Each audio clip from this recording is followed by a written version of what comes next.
Welcome, and prepare to enter the emerald heart of our world, the Amazon rainforest. From space, it is a vast, unbroken sea of green, a living, breathing world that blankets a staggering 7 million square kilometers, or nearly 2.5 million square miles of South America. For centuries, its uncharted immensity has called to the brave and the curious, promising untold discoveries and adventure. It is a world bursting with a symphony of life, home to 1 in 10 of every known species on our planet, a place of unparalleled beauty and astonishing biodiversity. But beneath the cathedral-like canopy, where the light struggles to touch the forest floor, a different story unfolds. This is not a world built for us.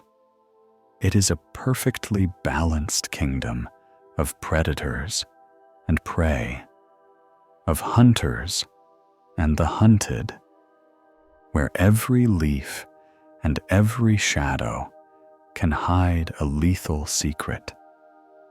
And it's here, in this beautiful, brutal paradise, that we'll explore a chilling question: why you wouldn't last 24 hours in the Amazon rainforest.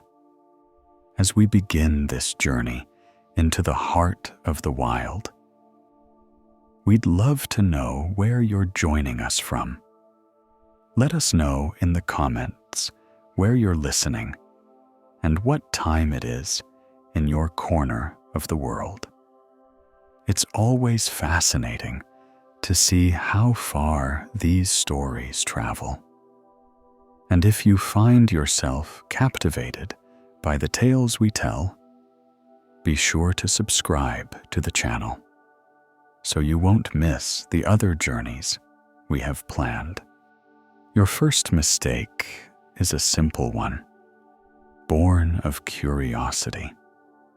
You step off the crude path just a few paces, drawn by a flash of iridescent blue, a morpho butterfly dancing in a rare column of light. You watch it for a moment, a living jewel against the deep green, and when you turn back, the path is gone. It hasn't vanished, not truly, but it has been swallowed whole by the crushing uniformity of the forest. The trail, which seemed so clear just a moment ago, is now indistinguishable from the million other potential paths that radiate out from where you stand.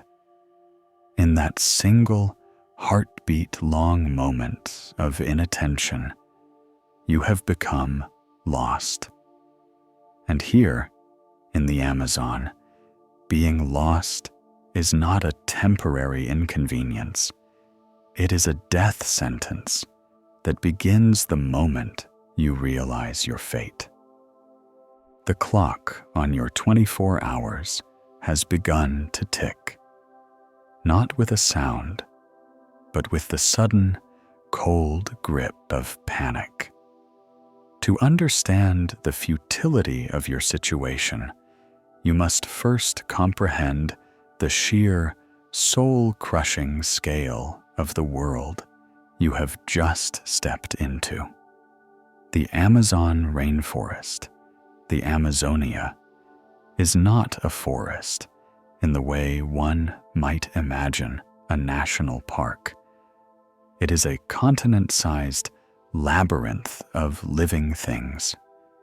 It covers a basin of some 7 million square kilometers, an area of about 2.5 million square miles. If it were a country, it would be the 7th largest in the world. It sprawls across 9 nations, a single, contiguous ecosystem so vast that it dwarfs Western Europe.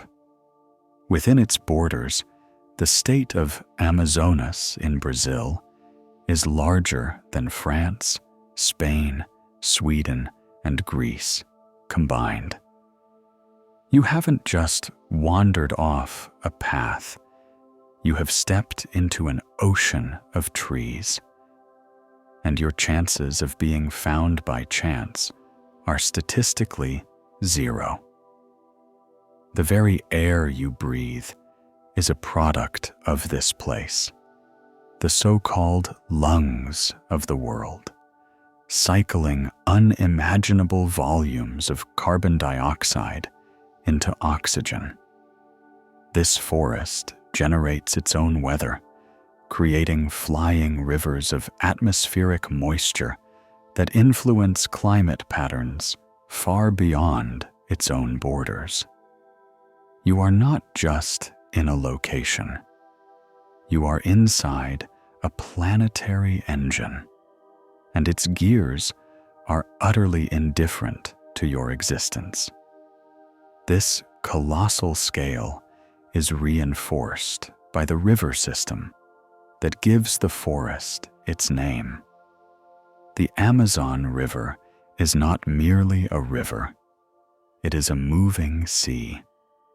It stretches for over 6,400 kilometers, roughly 4,000 miles, a monstrous artery of water fed by more than 1,100 tributaries, 17 of which are over 1,600 kilometers, or 1,000 miles, long. In a single second, the Amazon pours more than 200,000 cubic meters, or over 5 million gallons, of fresh water into the Atlantic Ocean, a volume greater than the next 7 largest rivers on the planet combined. Its freshwater plume extends for hundreds of kilometers out to sea, a testament to its raw power. To be lost here means being adrift in a web of waterways so complex and immense that maps only hint at its true nature. Following a stream might seem like a good survival strategy, but which one? One might lead to a larger river and potential rescue, but 1,000 others will lead you deeper into the emerald maze, into swamps and flooded forests, further away from any hope of civilization. The scale of the Amazon is the first wall of your prison, a wall so vast you cannot even see it. The second wall, and the one that truly seals your fate, is the canopy above. This is not a simple ceiling of leaves, but a multi-layered living barrier that dictates the rules of life and death below. At the very top is the emergent layer, where giant trees, some soaring 60 meters or 200 feet into the sky, break through into the direct sun. Below them lies the main canopy, a dense, interwoven blanket of leaves and branches, typically 30 to 45 meters, or 100 to 150 feet, thick. This is the heart of the rainforest's life, but it is also a near impenetrable shield against the sky. It blocks up to 99% of the sunlight from ever reaching the ground. The world you now inhabit is one of perpetual twilight, a gloomy, humid space where the time of day is a vague guess at best. Without the sun, you have lost your most basic tool of navigation. There are no clear shadows to mark its passage across the sky. You cannot tell east from west. At night, the dense canopy creates an absolute, suffocating blackness. The moon and the stars, the celestial guides that have steered lost travelers for millennia, are completely blotted out. You are navigating blind. This lack of light is compounded by the tyranny of sameness. The forest floor is a hypnotic, repeating pattern of green and brown. Every direction presents the same vista. Massive tree trunks, some buttressed by root systems as large as small cars, rise like the columns of a ruined cathedral. Thick, woody vines, called lianas, some as thick as a man's leg, hang down in tangled curtains or snake across the ground, perfect tripwires for the panicked and unwary. The undergrowth, while not always impenetrable, is a chaotic jungle of broad-leafed plants and saplings, all fighting for the few scraps of light that filter down. There are no landmarks. The giant kapok tree you pass looks hauntingly like the one you passed 10 minutes ago. The small stream you cross could be the same one you crossed half an hour earlier. This visual monotony does something terrible to the human mind, which is wired to seek patterns and identify unique features for navigation. Here, the pattern is the prison. The forest refuses to give you a single, reliable point of reference. Your internal compass, already thrown into chaos by panic, spins uselessly. Studies have shown that people deprived of external cues will invariably walk in circles, convinced they are moving in a straight line. You might walk for hours, exhausting your precious energy, only to cross your own tracks, a moment of psychological horror that can shatter what little hope remains. This disorientation is not just a physical problem. It is a form of psychological warfare.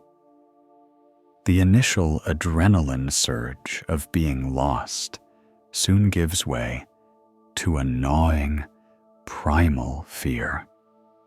The sounds of the jungle, at first a rich symphony of life, transform into a cacophony of unseen threats.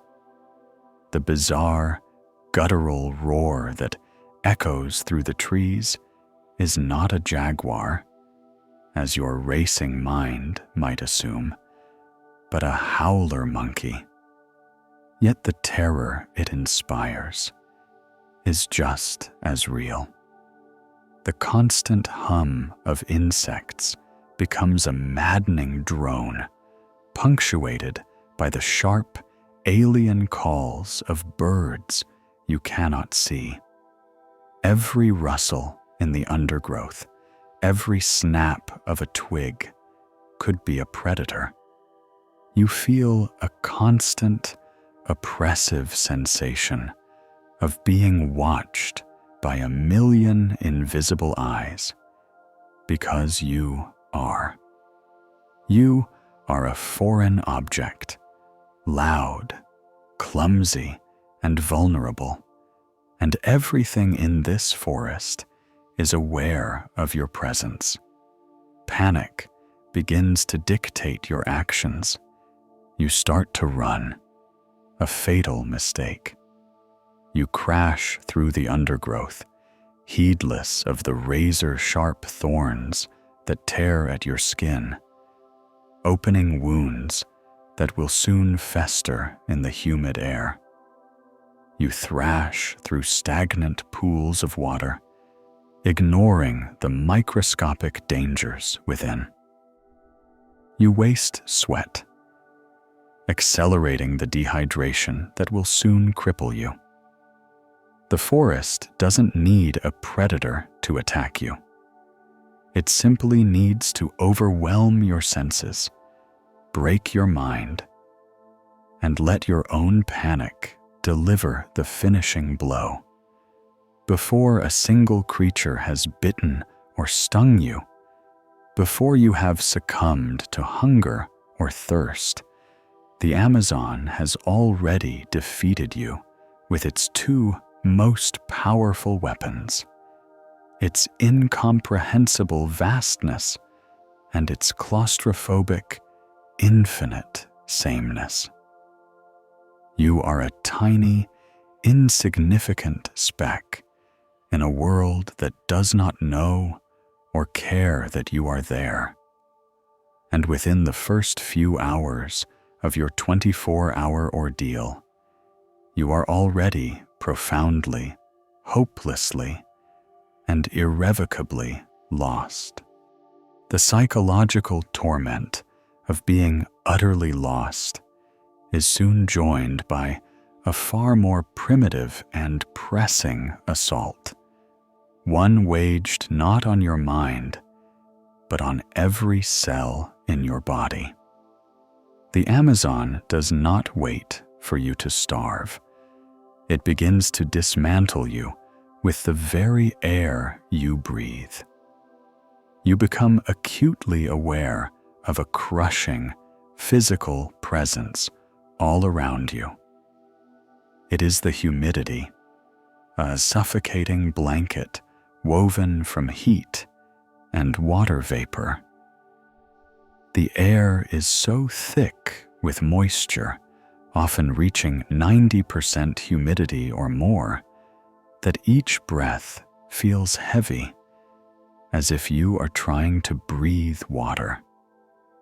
This is not the clean, dry heat of a desert, which allows sweat to cool the skin through evaporation. Here, in the cloying embrace of the rainforest, your body's natural cooling system fails completely. You are sweating profusely, pouring precious fluids and salts onto your skin. But the sweat has nowhere to go. It cannot evaporate into the already saturated air. Instead, it clings to you, drenching your clothes, running into your eyes, and offering no relief whatsoever. You are effectively wrapped in a hot, wet towel from which there is no escape, and the sensation is one of being slowly cooked.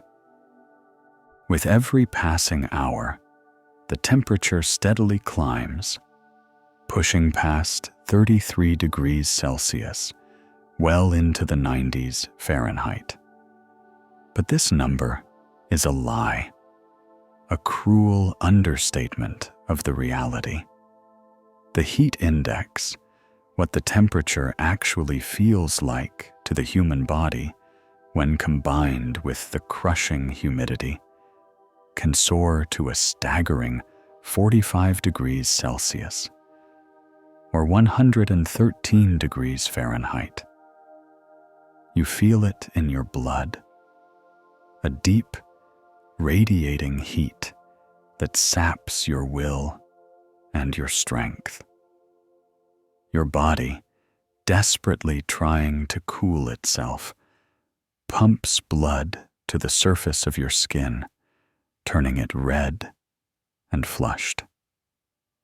Your heart rate elevates, pounding a frantic rhythm against your ribs. Every movement, every step through the tangled undergrowth requires a monumental effort, an expenditure of energy that you simply cannot afford. You are trapped in a planetary scale steam room, and the unrelenting heat is the furnace. Within the first 6 hours of your ordeal, long before hunger even becomes a passing thought, your body is screaming for one thing: water. This is the central, cruel paradox of the Amazon. You are in a world defined by water, a place that holds 1/5 of the entire planet's fresh river water, and yet you are dying of thirst. The dehydration is swift and brutal. Your mouth becomes dry and sticky, your tongue feeling thick and swollen. A dull, throbbing headache begins to hammer at your temples, a relentless drumbeat marking your body's decline.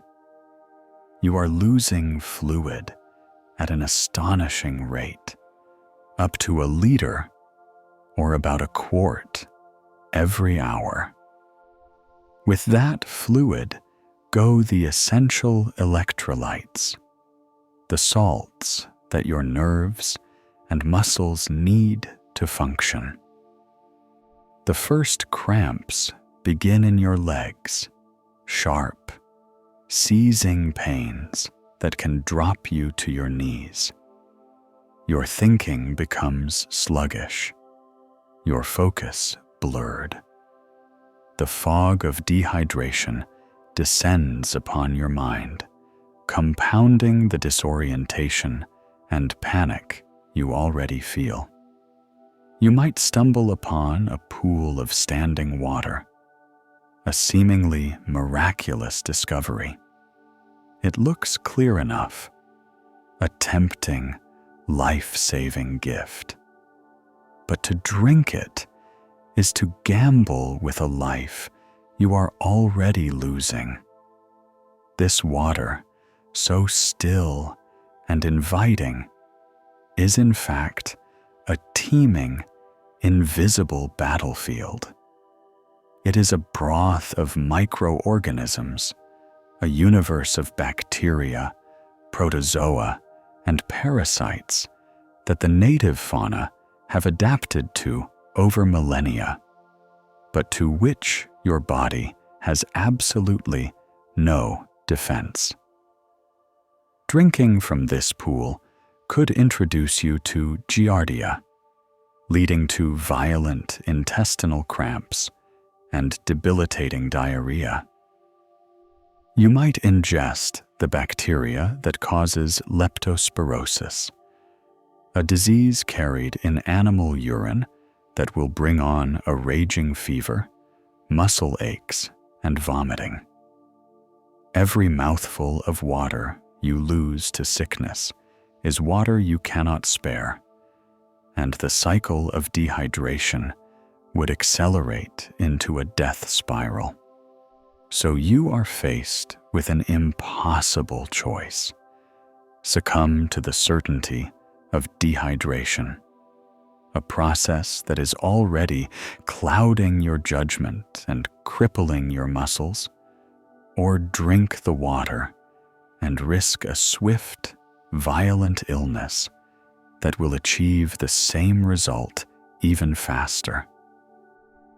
Your body craves water, but the jungle offers it to you in a poisoned chalice.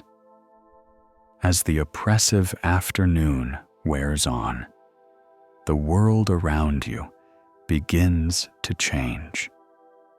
A deep, unnatural gloom settles over the forest, the perpetual twilight darkening into a premature night. The incessant hum of insects seems to quiet, an expectant hush falling over the canopy. Then you hear it, a low, distant rumble that seems to vibrate through the very ground.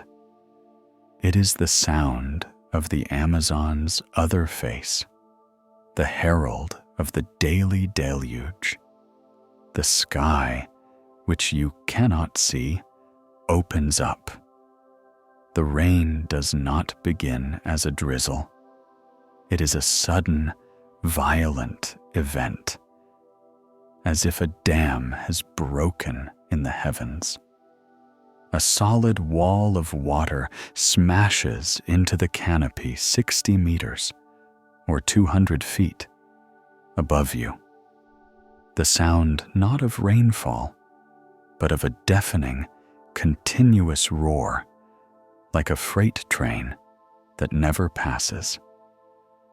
Water pours through the leaves in thick, cascading sheets, overwhelming the forest floor in seconds. Within minutes, you are soaked to the bone, the sheer volume of the downpour stealing the heat from your body and introducing the new, shocking threat of hypothermia, a bizarre danger in this sweltering world. The rain can drop several centimeters or a few inches in a single hour, and the already saturated ground cannot absorb it. The landscape, which was moments ago a solid floor of soil and leaf litter, transforms into a treacherous, flowing world. The small, dry indentation where you might have rested becomes the bed of a newly born, raging stream. The gentle creek you easily stepped over is now a churning brown torrent, 3 meters or 10 feet wide, with a current strong enough to tear you from your feet. This is the world of the flash flood, a phenomenon that reshapes the forest floor with terrifying speed and violence. The water, brown and opaque with mud and debris, rips at the banks, tearing out plants and carrying entire logs in its grip. To be caught in one of these surges is to be swept away, to be battered and drowned, or to be crushed against the very trees that form your prison. You are no longer just lost. You are now at the mercy of a sudden, chaotic, and brutally powerful force that can appear and disappear in the space of an hour, leaving a transformed and even more dangerous world in its wake. The storm passes as quickly as it arrived. The roaring torrent of rain ceases, replaced by a steady, heavy dripping from the saturated canopy that will continue for hours. But the danger has not passed. The forest is now a swamp. The ground is a slick, treacherous morass of mud that pulls at your boots with every agonizing step, draining even more of your dwindling energy. Your wet clothes, now heavy and cold, chafe your skin raw, creating open sores that are an open invitation to the infections that thrive in this teeming microbial world. And the humidity, which was already unbearable, has now been ratcheted up to a level that feels almost solid. The air is a hot, wet bath, and every surface is slick with moisture. The dual nature of water has revealed itself. It is the substance your body is screaming for, the liquid you must have to survive. But here, it is also the engine of your destruction. It comes as a deluge that can drown and crush you. It creates a humid, suffocating atmosphere that prevents your body from cooling. And it hides in plain sight as a seemingly pure liquid that is actually a deadly poison. You are caught between two warring truths: the slow, agonizing death from lack of water within, and the fast, violent death from the abundance of water without.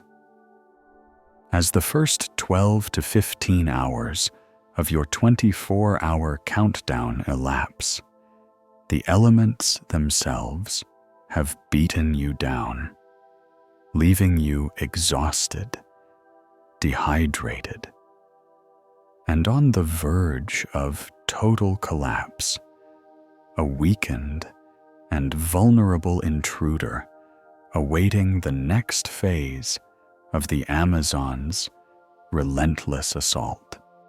The crushing exhaustion from your battle with the elements has forced you to a halt. You slump at the base of a colossal kapok tree, its buttress roots forming a semblance of a shelter. The torrential rain has passed, but the jungle continues to weep, a constant, heavy dripping that chills you to the bone. As the last vestiges of daylight are extinguished by the impenetrable canopy above, a profound transformation sweeps through the rainforest. The relatively familiar sounds of the day, the chattering of monkeys, the calls of toucans, fade away, replaced by a new and deeply unsettling orchestra.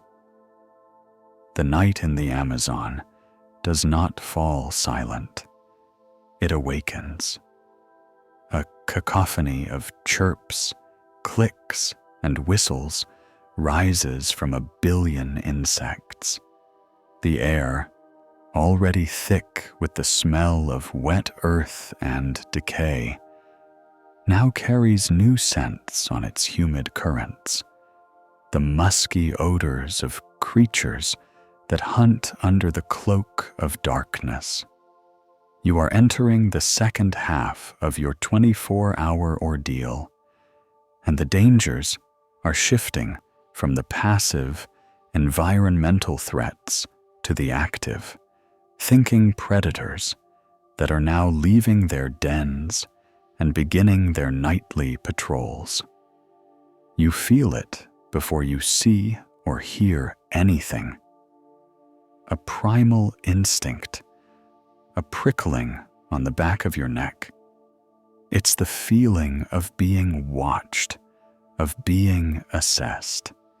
Your frantic, clumsy movements and your scent, a rank cocktail of sweat, fear, and foreign chemicals, have been broadcasting your presence for hours.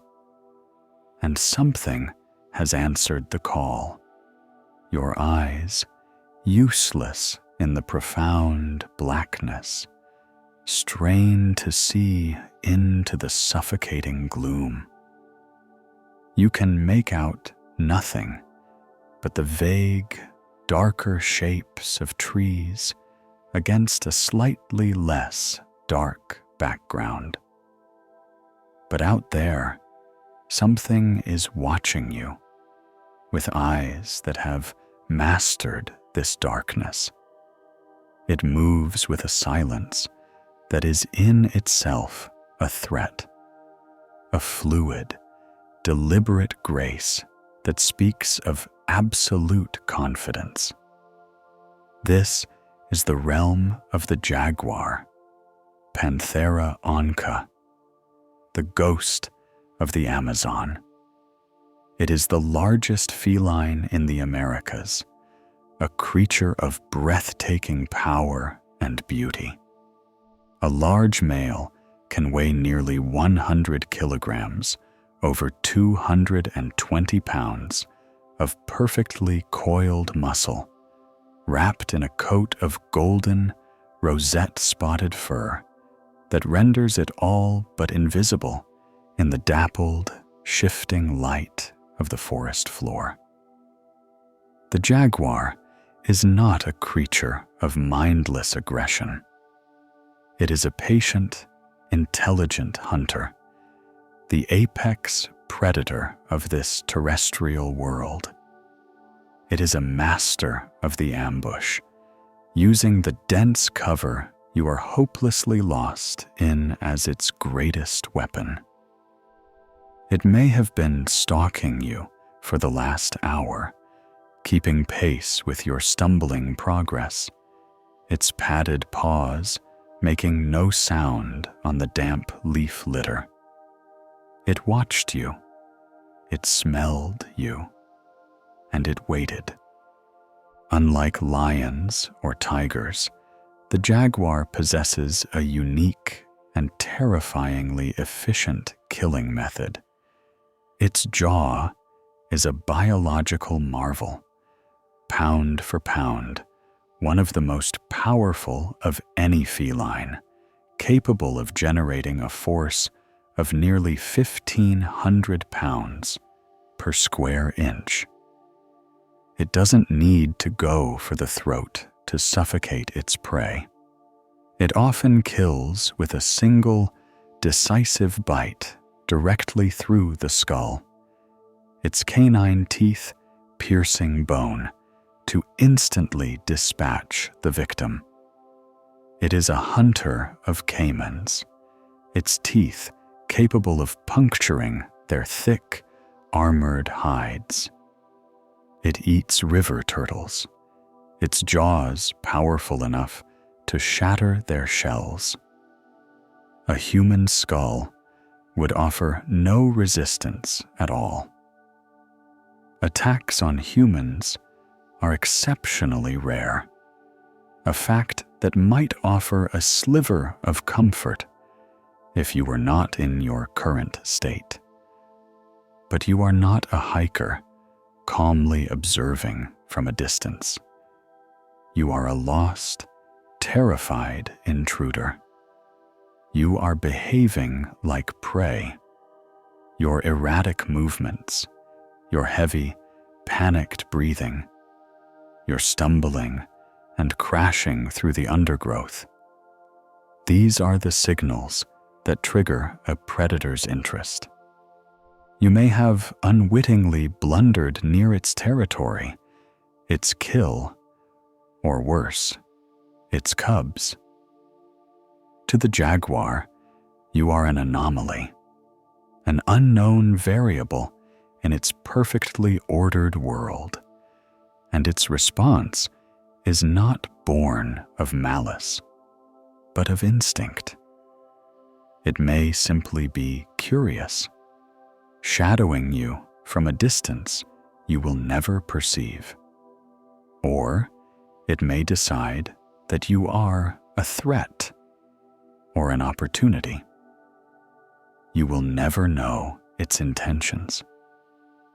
The first and only sign of its presence would be the moment of impact. a stunning, explosive force from the darkness, as 200 pounds of muscle and teeth strike you from behind. The jaguar is the embodiment of the terrestrial hunter, a silent, deadly sovereign of the forest floor and the trees above. And in its kingdom, your weakness is a provocation. Driven by a desperate, instinctual need for water, you abandon the relative safety of the giant tree and stumble towards the sound of gurgling, a sound that promises life but masks another, more ancient peril. You arrive at the edge of a sluggish, black water creek, its surface like polished obsidian under the starless sky.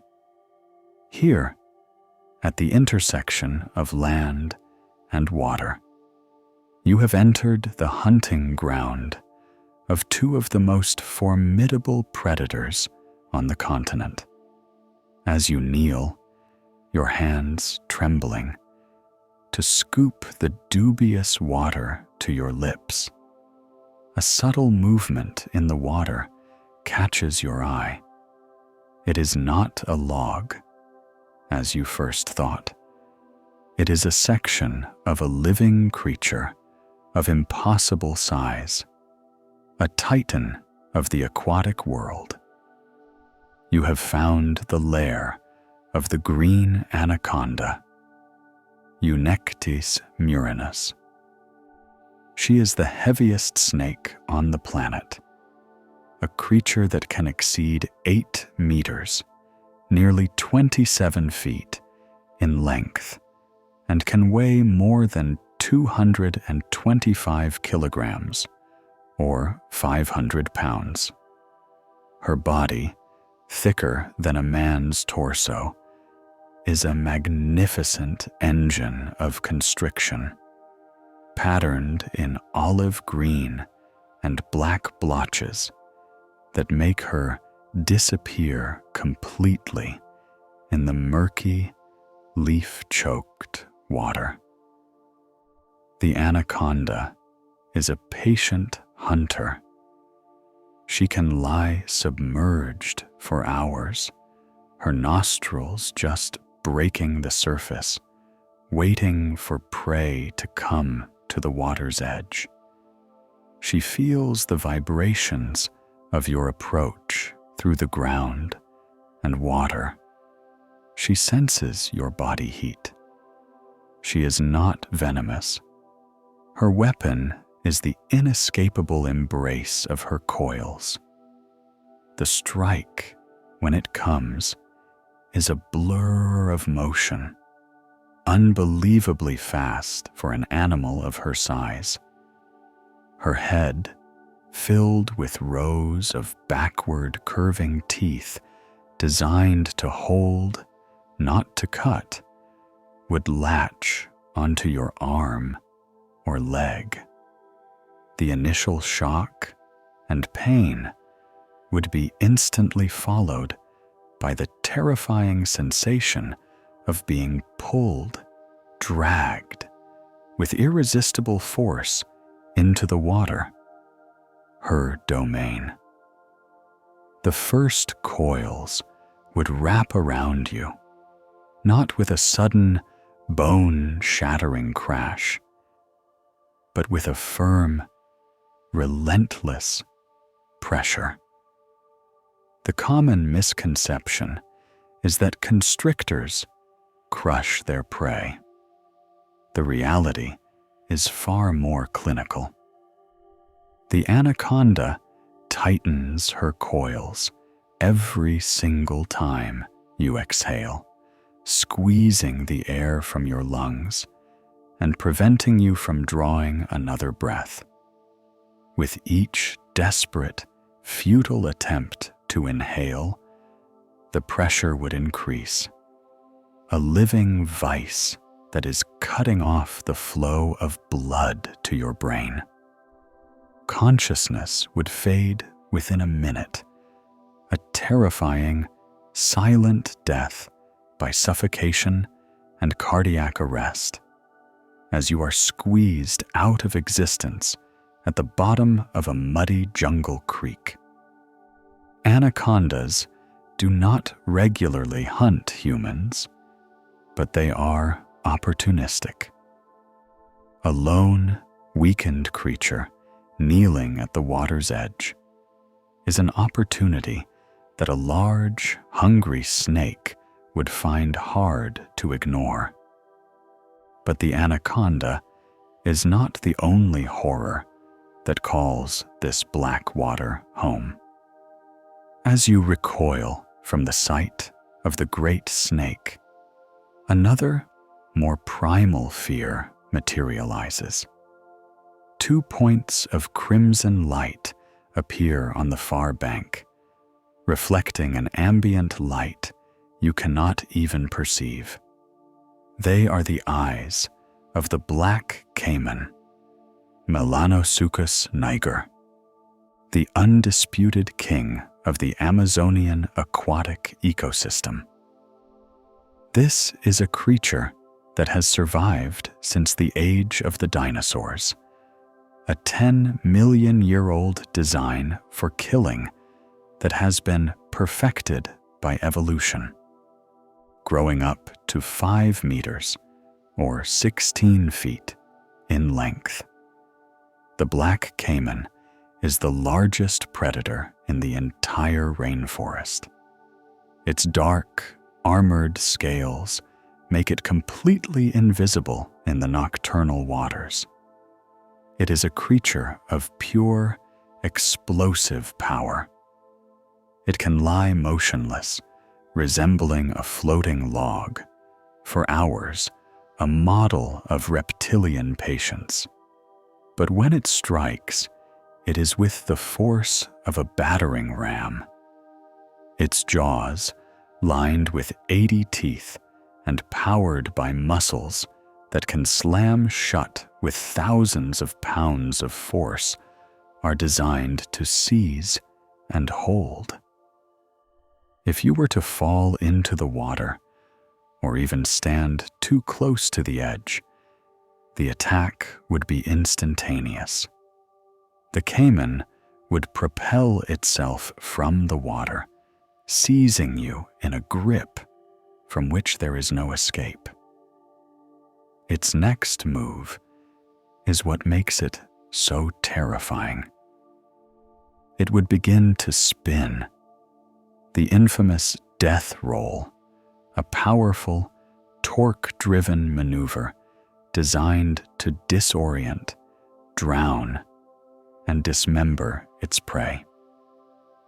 The sheer rotational force would break your bones and tear you apart. The black caiman is an apex predator in the truest sense of the word. It sits at the absolute pinnacle of the Amazon food chain. It will eat anything it can overpower: fish, capybaras, monkeys that venture too close to the water, even anacondas and jaguars that are foolish enough to be caught at a disadvantage. A human is not a challenge. A human is simply food. There is no calculation, no assessment of threat. There is only an ancient, hardwired instinct. To the black caiman, anything that enters its watery domain is a potential meal. And you, exhausted, disoriented, and desperate, are a meal that requires almost no effort.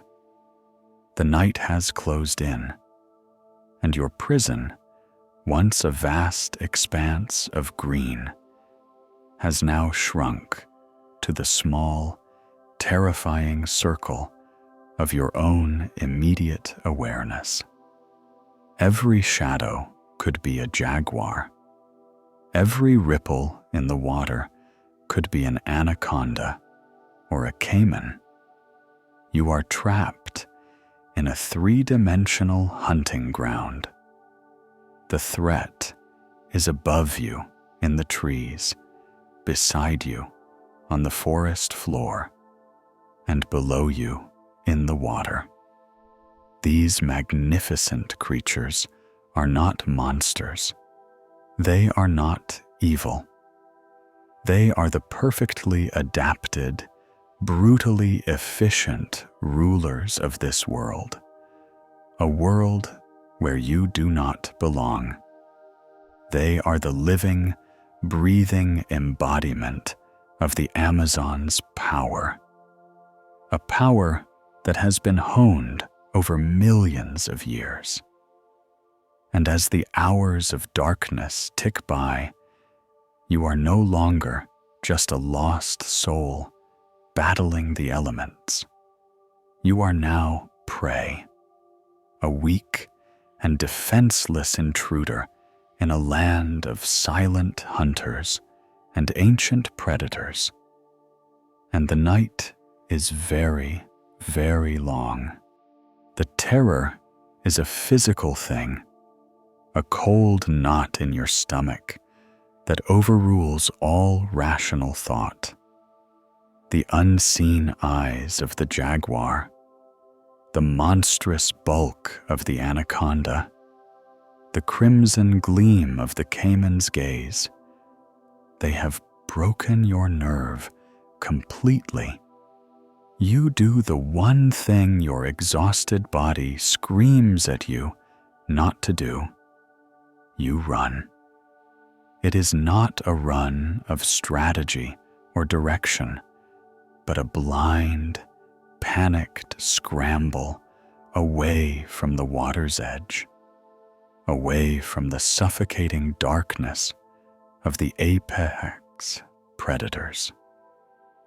You crash through the undergrowth, vines tearing at your clothes, and thorny tendrils ripping at your exposed skin, opening dozens of small wounds that are immediately filled with the sweat and grime of your flight. In your desperation to steady yourself on the slick, muddy ground, you reach out and grab a thick, woody liana hanging from the canopy. The moment your hand makes contact, a sensation unlike anything you have ever experienced erupts from your palm. It is not a cut, nor a burn. It is an explosion of pure, white-hot agony. You cry out, a sharp, involuntary shriek that is instantly swallowed by the immense, indifferent jungle. You have just shaken hands with Paraponera clavata, the bullet ant. The name is not a metaphor. Those who have felt its sting, and there are very few who would ever wish to repeat the experience, describe it with a chilling consistency. The entomologist Justin Schmidt, who willingly subjected himself to the stings of countless insects to create his pain index, ranked the bullet ant at the very top, a 4+, a category he created just for this creature. He described the resulting sensation as pure, intense, brilliant pain, like walking over flaming charcoal with a 3-inch nail embedded in your heel. The ant, a formidable insect that can measure up to 2.5 centimeters, a full inch in length, looks more like a small, wingless, black wasp. It is not an aggressive creature by nature, but when you grabbed its vine, you provoked it into deploying its devastating defense. The venom, a potent neurotoxin called ponerotoxin, attacks the central nervous system, blocking synaptic transmission. The effect is immediate and catastrophic. The pain is not a localized sting. It is a tidal wave of torment that engulfs your entire arm. It feels as if the limb has been shattered by a hammer, then set on fire. It begins to tremble uncontrollably, great, shuddering waves of muscle spasms that are entirely beyond your control.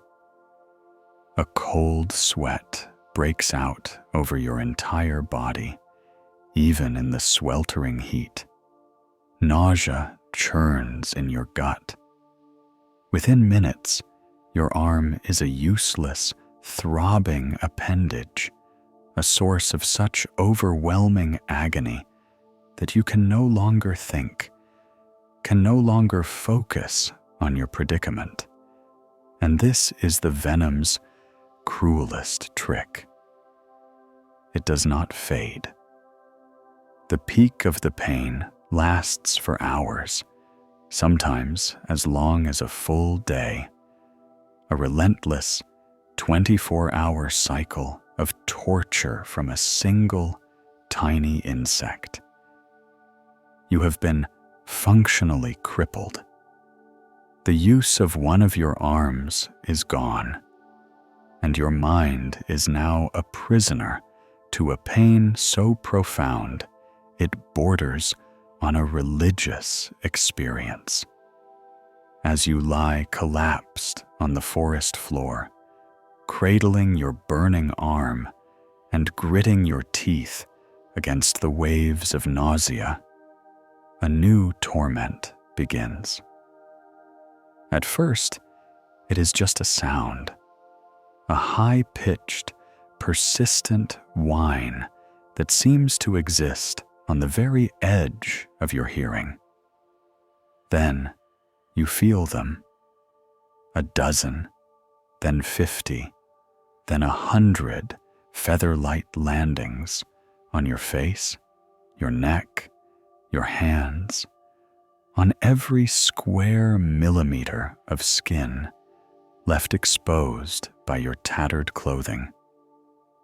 You are stationary, you are radiating heat, and with every agonized breath, you are pumping out a plume of carbon dioxide, a dinner bell for every mosquito within a 1 kilometer radius, which is roughly half a mile. This is not the nuisance of a backyard barbecue. This is a biological assault on an industrial scale. The Amazon is home to thousands of species of mosquito, and you have just become a walking buffet. They swarm around your head in a thick, dizzying cloud, crawling into your nostrils, your ears, your eyes. Slapping at them is useless.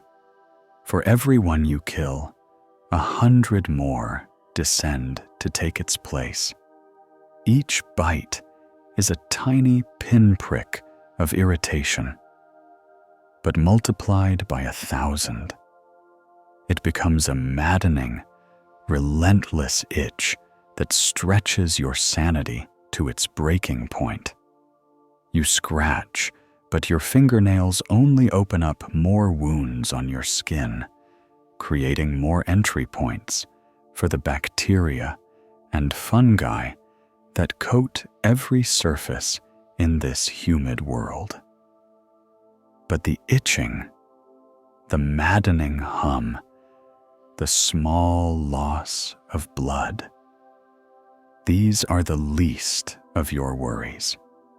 Each mosquito is a potential biological hypodermic needle, a vector for a terrifying catalog of diseases. With each bite, you are playing a game of Russian roulette. You could be receiving a dose of the Plasmodium parasite, the organism that causes malaria. Within days, you would be plunged into a debilitating cycle of bone-rattling chills and raging fevers, a sickness that would leave you completely helpless. Perhaps it is the virus for yellow fever, a disease that attacks the liver and kidneys, causing jaundice and internal bleeding. Or maybe it's dengue, the infamous break-bone fever, named for the excruciating joint pain it causes. Or chikungunya, or Zika, or any number of other arboviruses that thrive in this teeming, blood-seeking ecosystem.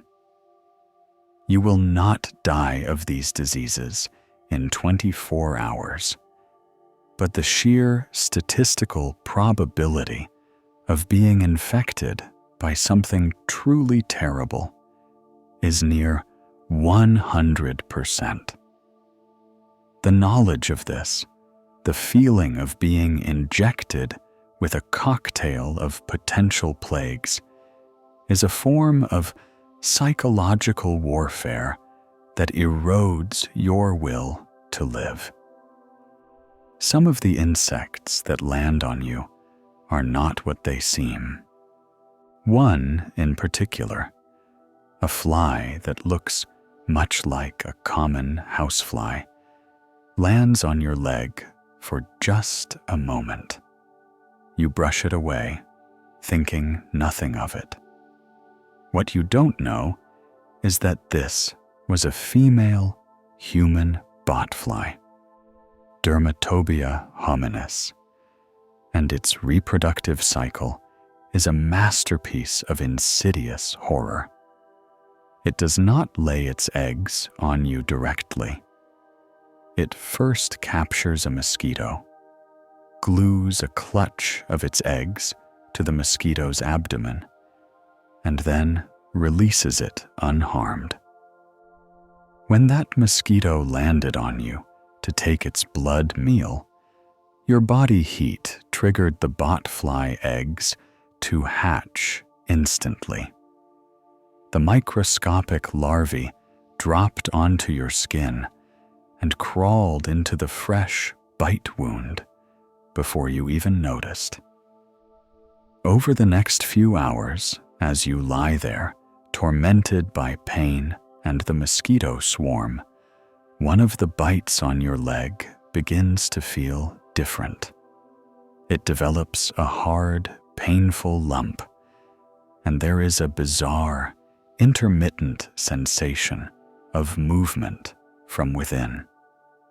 The larvae are burrowing, feeding on your tissue, creating a breathing hole for themselves through your skin. The horrifying realization that you are being eaten from the inside, that you have become an incubator for a living parasite, is a psychological trauma that can unhinge the strongest mind. Pain, infection, and psychological horror eventually force you to your feet. You must move, you must escape the cloud of mosquitoes. You stagger onward, your world narrowed to a tunnel of misery, one arm a useless club of agony, your skin a roadmap of itching welts. You are no longer thinking about direction. only about escaping the immediate torment. As you push through a curtain of broad leaves, you hear a new sound, a faint, dry, crackling hiss. It grows louder, closer, the sound of 1,000,000 tiny footsteps marching in unison. You look down, and the forest floor ahead appears to be alive. It is a flowing, shimmering river of dark bodies, a living carpet of ants that stretches as far as you can see in the gloom. You have stumbled upon a raid of Eciton burchelli, the army ant. This is not a colony. It is a nomadic superorganism of up to 2 million individuals, a blind, relentless army that is constantly on the move. They are a force of nature, consuming every living thing in their path that is too slow to escape. Spiders, scorpions, lizards, snakes, the nestlings of ground birds. The front of the swarm can be over 15 meters, or 50 feet, wide, a wave of biting, stinging hunger that sweeps the forest floor clean. If you were to stumble and fall in their path, if the pain in your arm or the exhaustion were to finally overcome you, the swarm would flow over you like water. The soldier ants, with their terrifying sickle-shaped mandibles, would bite and lock on, injecting venom with each attack.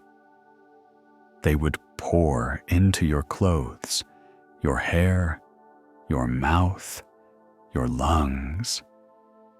It would be a death of unimaginable agony, a literal dismemberment by 1,000 cuts. The instinct for survival, however battered, screams at you one last time. You turn and flee, away from the river of ants, burning the last precious reserves of your energy. You have now survived encounters with the great predators and the small. But survival is not victory. The jaguar did not need to bite you. The anaconda did not need to coil.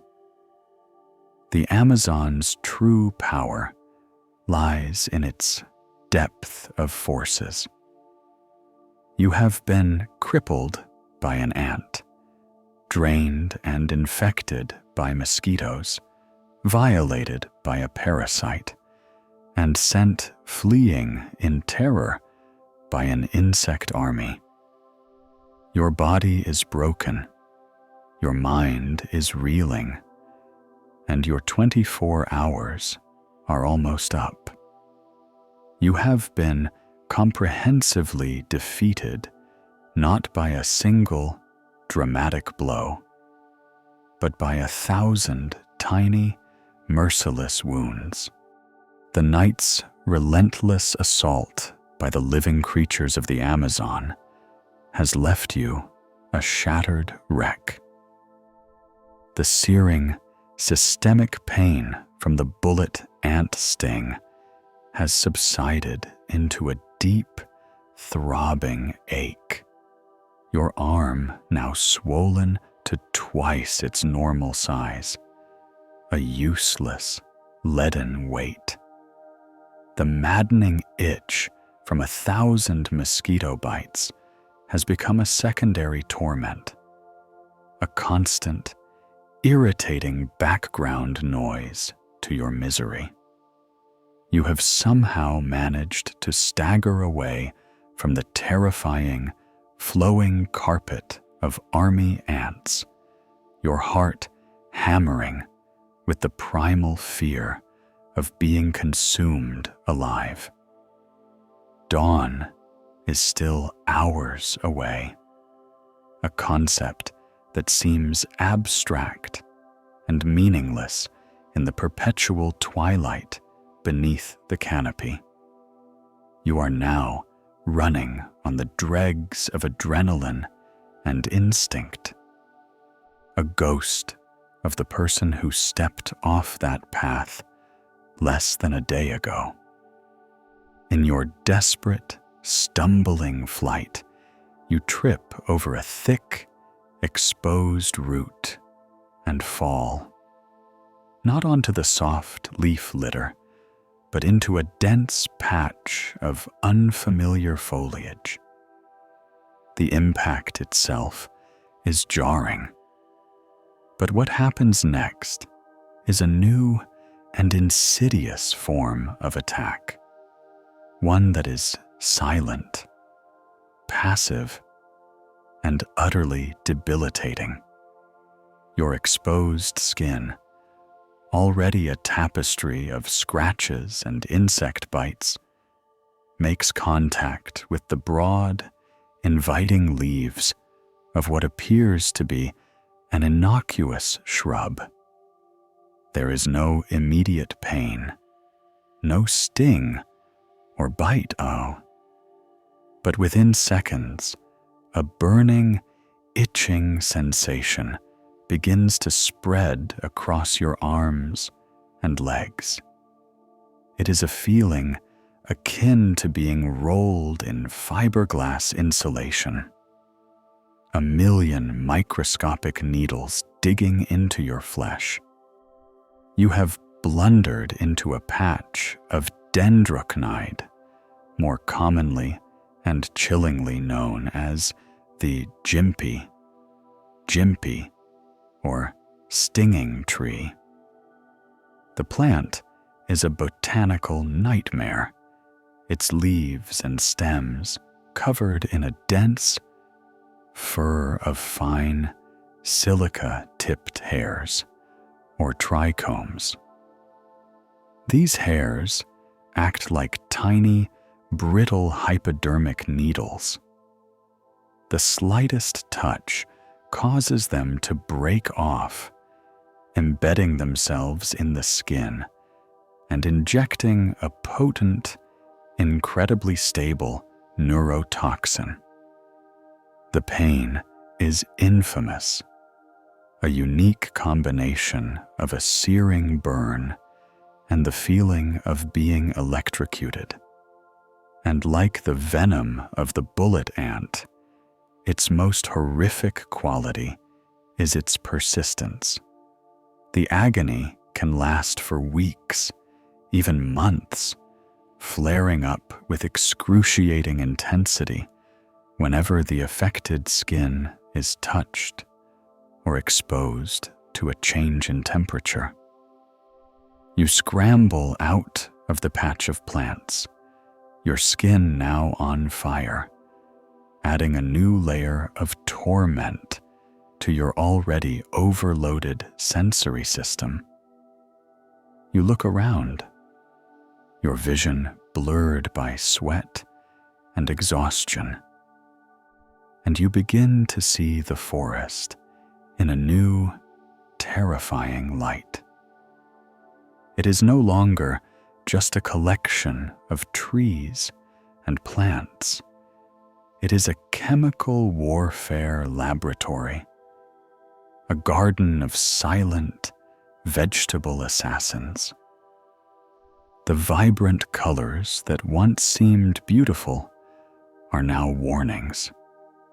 The alluring red berries on a nearby bush, which might seem a tempting source of food to a starving person, could belong to the rosary pea, Abrus precatorius. The seeds of this plant are visually stunning, a glossy scarlet red with a single black spot, but they contain abrin, one of the most potent toxins known to science. A single, well-chewed seed, if the hard outer coating is broken, contains enough poison to kill an adult human. The toxin works by shutting down the body's ability to synthesize proteins at a cellular level, leading to a slow, agonizing death from massive organ failure over the course of several days. Your eyes drift to the lianas, the thick, woody vines that snake their way up into the canopy. One of them, with its distinctive heart-shaped leaves, might be Strychnos toxifera, the source of the infamous poison, curare. The indigenous peoples of the Amazon have mastered the complex process of preparing this plant, turning its bark and stems into a potent muscle relaxant they use to tip their hunting darts.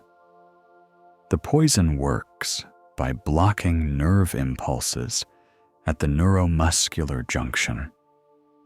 If this toxin were to enter your bloodstream, perhaps through one of the many open cuts on your body, the effects would be swift and terrifying. It would not affect your mind. You would remain fully conscious as your muscles, starting with your toes and fingers and rapidly moving inward, began to fail. Your limbs would go limp. Your eyelids would droop. Finally, your diaphragm and intercostal muscles would cease to function, and you would die of asphyxiation, aware and alive, but utterly unable to draw a single breath. The very air is full of threats. The milky white sap from certain species of euphorbia trees, if it were to drip into your eyes, could cause temporary or even permanent blindness. The pollen from some flowers can trigger severe allergic reactions, causing your airways to swell shut. Everywhere you look, the plant life, the very foundation of this entire ecosystem, has evolved its own sophisticated and deadly arsenal. This is not a world of passive, helpless flora. It is a world of fierce competition, where plants fight for sunlight, for nutrients, and for their own survival with a chemical toolkit that is as deadly as any predator's claws or fangs. The poisons they produce are not accidental byproducts. They are the result of a millions of years long evolutionary arms race. They are designed to punish, to paralyze, to kill any creature that might try to eat them. As an outsider, you have no innate knowledge of this world. You cannot distinguish the edible from the toxic, the harmless from the lethal. A single, desperate mistake made in a moment of hunger, a handful of berries, a leaf chewed for its moisture, would not be a simple stomachache. It would be a fatal error, a self-inflicted poisoning from which there would be no recovery. The forest doesn't have to send a jaguar to kill you. It can simply wait for you to poison yourself.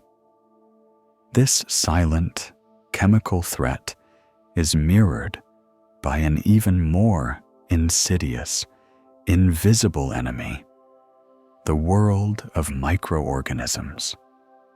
Your ordeal has left you weakened and wounded.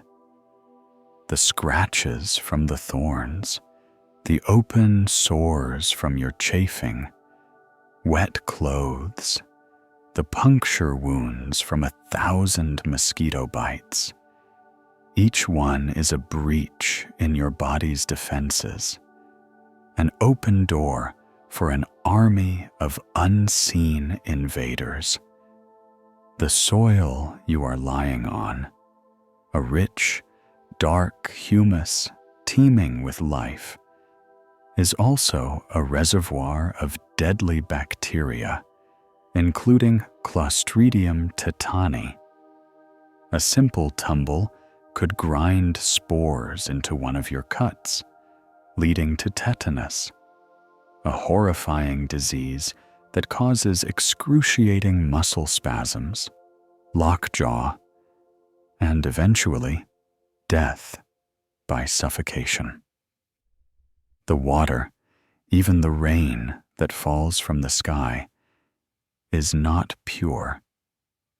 As it drips through the canopy, it collects a film of bacteria and fungi from the surfaces of the leaves.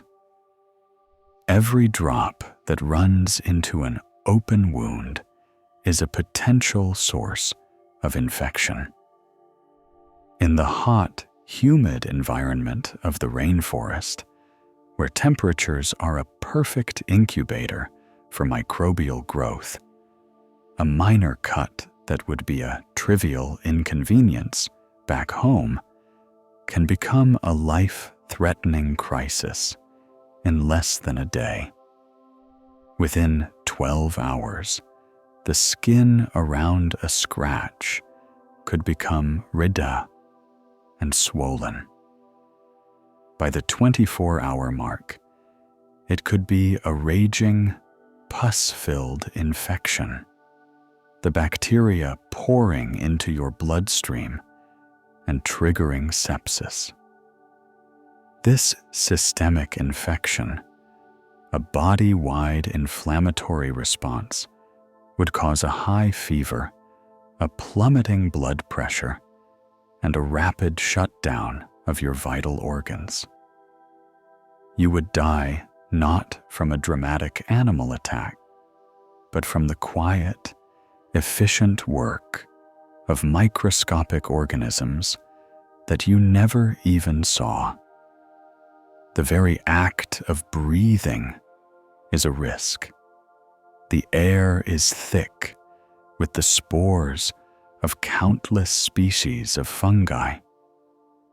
Inhaling these spores could lead to a fungal infection in your lungs, a form of pneumonia that would be incredibly difficult to fight off in your weakened state.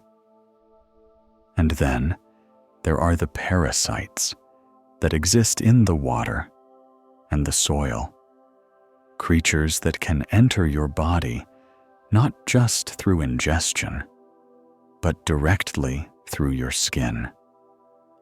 Walking barefoot through the mud could expose you to hookworms, which burrow through the soles of your feet and eventually take up residence in your intestines. A swim across a seemingly placid river could expose you to the flukes that cause schistosomiasis. You are in a world where the very ground you walk on, the water you crave, and the air you breathe are all potential delivery systems for disease and death.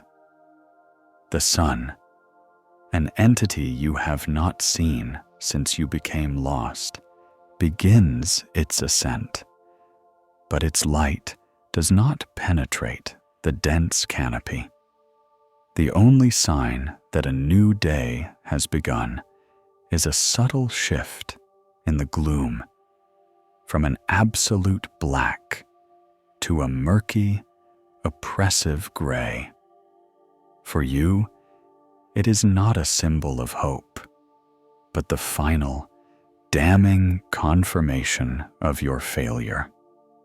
You are a biological system in catastrophic decline. The pain from the bullet ant and the stinging tree has left you physically and mentally shattered. Dehydration has turned your blood to sludge, forcing your heart to labor with every beat. Your body is a patchwork of painful, infected wounds. You may have even ingested or been injected with a dozen different pathogens that are already beginning their silent work of dismantling you from the inside out. You have been defeated on every possible level. The scale of the forest made you lost. The climate and the elements exhausted and dehydrated you. The predators terrified you and drove you into further danger. The insects and invertebrates tortured, infected, and parasitized you. The plants poisoned and burned you, and the invisible world of microbes has laid siege to your body's last defenses. You have not been defeated by a single dramatic event, but by 1,000 tiny, interconnected failures. Your 24 hours are up. The 24th hour has arrived, not with the chiming of a clock, but with the quiet, final surrender of your body. You are lying on the damp floor of the forest, no longer a person, but a collection of failing systems. The sun is now high above the canopy, a fact you can only guess at from a slight lessening of the oppressive gloom, but its warmth will never reach you. Your journey is over. The verdict is in. And the answer to the central question, why you wouldn't last 24 hours in the Amazon rainforest, is now terrifyingly, intimately clear. It was never a single dramatic event. It was not one moment of crisis that you failed to overcome. It was death by 1,000 cuts, a relentless, multi-front war waged against you from the moment you stepped away from the known world, a war you were never equipped to fight. Your defeat began with the subtle unraveling of your mind, the sheer, incomprehensible scale of this emerald ocean, a forest basin covering 5.5 million square kilometers, or over 2 million square miles, was the first weapon deployed against you. It swallowed the path, erased your bearings, and imprisoned you in a labyrinth with no walls and no ceiling. The crushing sameness of the landscape, a hypnotic, repeating pattern of green and brown, stripped you of your ability to navigate, turning your own senses against you. Every direction looked the same, every tree a replica of the last. This disorientation was not just a logistical problem. It was the first crack in your psychological armor, a crack through which a primal, debilitating panic began to seep. This was the Amazon's opening move, to isolate you not just physically, but mentally, ensuring that every subsequent challenge would be met by a mind already compromised by fear and hopelessness. With your mind under siege, the environment launched its direct, physical assault. The air itself became an enemy.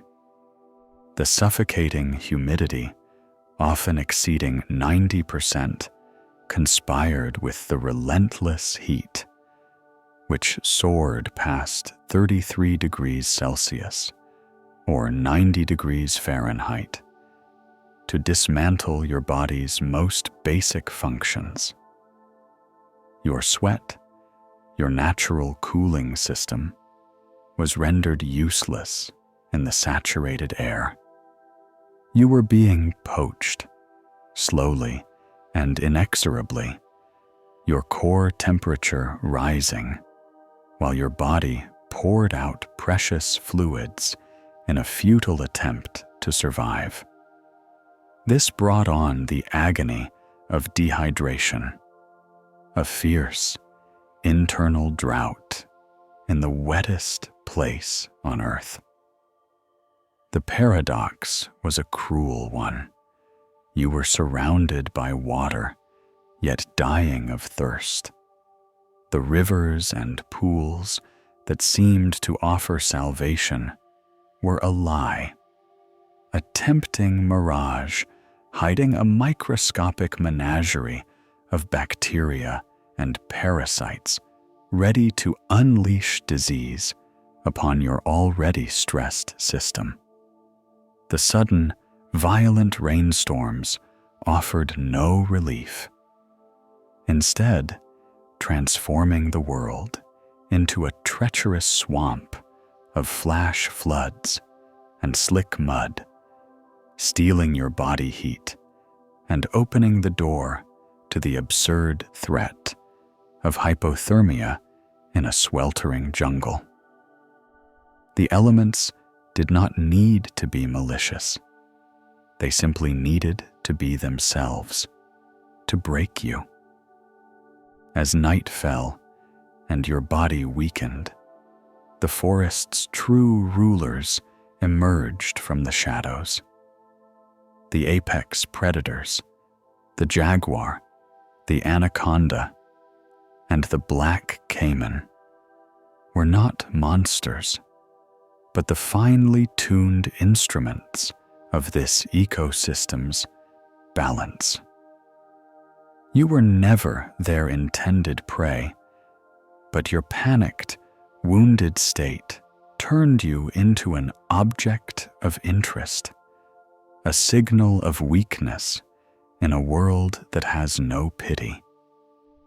The sheer terror of their unseen presence, the knowledge that you were being watched by silent hunters from the land, the water, and the trees, was a form of psychological torture that pushed you to make fatal errors. You fled from the shadow of the jaguar, and in your flight, you stumbled into the next layer of the Amazon's defenses. It was here, in the world of the small and the numerous, that the true, intimate nature of your suffering began. Your desperate hand met the bullet ant, and your nervous system was set on fire by a pain so profound it eclipsed all other thought. You became a feast for swarms of mosquitoes, each one a potential vector for malaria, yellow fever, or dengue, injecting you with a cocktail of future plagues. The botfly turned your own flesh into a nursery for its young, a violation of terrifying intimacy. The unstoppable, flowing river of army ants showed you the meaning of being consumed. These creatures did not hunt you in the grand, dramatic style of the jaguar. They simply existed, and their existence was incompatible with yours.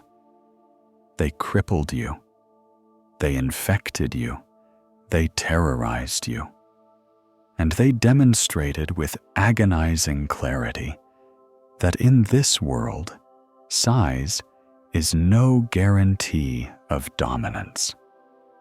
Finally, as you reeled from the onslaught of the fauna, the flora itself rose up to attack.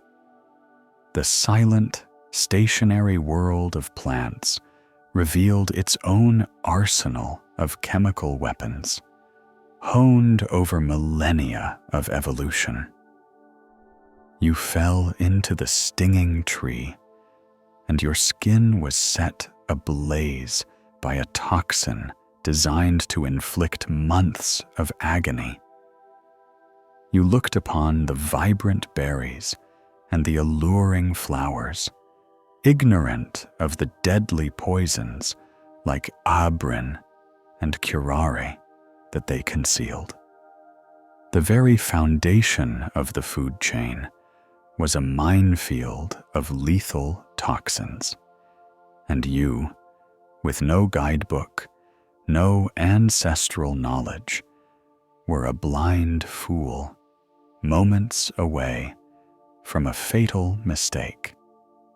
And beneath it all, unseen and unheard, the invisible world of microbes was waging its own war.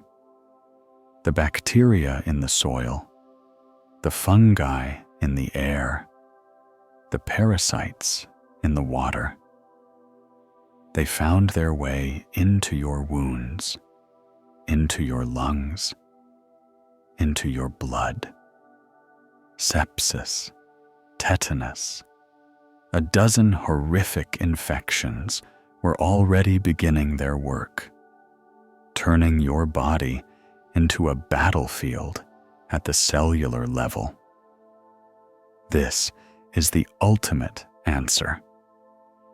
You would not last 24 hours because the Amazon is a master of synergistic destruction. It is a place where every threat amplifies the others in a horrifying cascade of failure.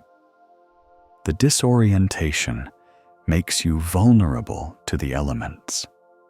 The exhaustion from the heat makes you careless, leading you to the bullet ant. The pain from the ant makes you slow and weak, potential prey for the jaguar. The wounds from your panicked flight become entry points for the bacteria that will ultimately kill you. It is a perfectly integrated system of lethality. The rainforest is not a collection of individual dangers. It is a single, interconnected organism. And its immune system is now working to eradicate you, the foreign body. It is not hostile. It is not evil. It is simply a place of perfect, brutal balance, an ecosystem so complex and so finely tuned that it has no room for an unprepared intruder. Here, you are not a visitor. You are an invasive species, and the environment will dismantle you, unmake you, and reabsorb your components with an indifference that is more terrifying than any predator's rage. You are an anomaly, a resource out of place, and the forest, in its relentless efficiency, is simply correcting the error. The Amazon does not need to hate you to destroy you. It simply needs to be itself. So, the clock runs out. The final verdict is delivered not by a single cinematic killer, but by the quiet, overwhelming consensus of an entire world. The journey through the last 24 hours reveals a stark and simple truth. The Amazon does not need a monster to be monstrous. Its power lies in its totality. It began with the mind, getting you hopelessly lost in a green infinity. Then waged a war on your body with the crushing humidity and oppressive heat. It introduced you to the primal fear of the apex predator, the silent jaguar, and the patient caiman, whose very presence broke your will. But the true defeat was delivered not by the great, but by the small. It was the white-hot agony from a single ant, the 1,000 infected bites of the mosquito, the silent poison of a leaf, and the invisible siege of bacteria in a simple scratch. Each danger compounded the last, creating a cascade of failure from which there was no recovery. The rainforest is not a hostile wilderness to be conquered. It is a seamless, perfectly balanced ecosystem, a complex engine of life and death where every component, from the largest tree to the smallest microbe, plays its part. For the unprepared outsider, this balance is a death sentence. You do not last because you do not belong. You are an error in the system, and the system, in its relentless, indifferent efficiency, simply corrects you.